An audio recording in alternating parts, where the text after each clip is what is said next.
Several Northland banks came together for a food drive last month in a garage sale to support the Girl Scouts this weekend in Duluth. All that and more as we take you around the Northland, city by city.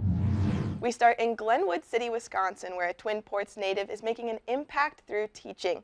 Dr. Randall Ketola graduated from Denfeld in 1988 and attended college at UWS. Since then, he has traveled the world, from the United Arab Emirates to UW River Falls, teaching different types of sciences to students of all ages.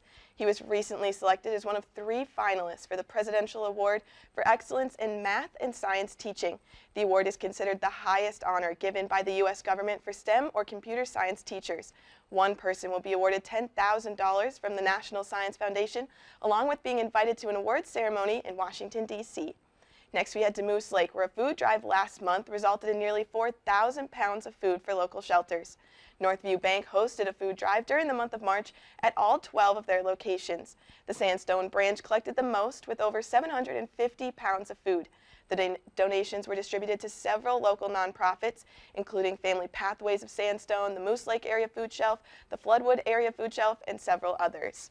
And we wrap up in Duluth tonight, where the Friends of Camp Roundelay are hosting their biggest fundraiser of the year this weekend.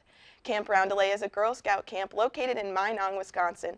The Friends are a nonprofit that work closely with the local Girl Scout Council to host their 6th annual garage sale fundraiser. The sale begins tomorrow and runs through Sunday on Woodland Avenue in Duluth. There will be a mystery mobile food truck and, of course, Girl Scout cookies to purchase. And as always, if there's something going on in your neighborhood that you think we should know about, send us an email and it might be featured as we take you around the Northland, city by city.